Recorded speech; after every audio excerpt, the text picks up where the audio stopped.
With 96,000 miles on the clock, I'm starting my 100,000 mile mega tune-up a bit early on this 2017 Honda Accord, and this is the series you don't want to miss. From cleaning the throttle body off the vehicle to walnut blasting of the intake valves, I'm going to be doing all that, so be sure to subscribe. For today, I'm starting with upgrading my spark plugs to Ruthenium. Now let's get this.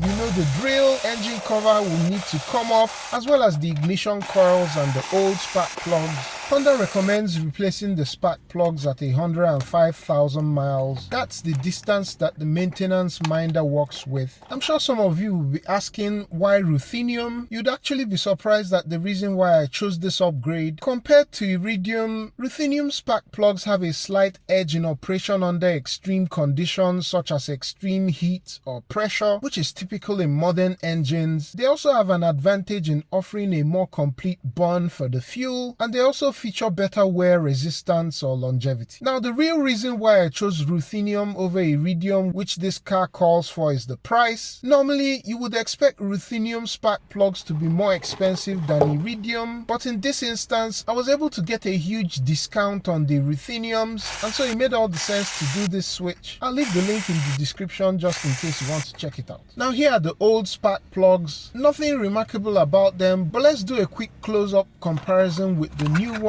These are double fine electrode spark plugs, and you can see that the ground electrode, which is typically made of platinum, has been worn down, leading to a larger gap on the Iridium spark plug that you have on the right. Even though this is an Iridium spark plug, it's really the center electrode that is made of Iridium. And similarly on the Ruthenium, it's just the center electrode that is made of Ruthenium. Larger spark plug gaps can lead to poor fuel economy and a dip in performance for the engine. So let's go ahead and fit these new spark plugs. The important thing when upgrading to Ruthenium is to use a compatibility chart, because you want to ensure that you keep the thread, heat range, spark plug gap, and so on the same. For example, you can see that both the OEM recommendation and this new one that I'm fitting both have a heat range of 7. Torque is 16 foot-pounds or 22 Newton meters. And by the way, delaying a spark plug change can also put unnecessary strain on your ignition coils. Torque for the ignition coil bolts is 9 foot-pounds or 12 Newton meters. I'll be sure to update my experience on the pinned comment down below. If you've done a similar upgrade, do let me know what your experience has been below. Also check out other content I have on the channel, and I'll catch you on the next one. Peace!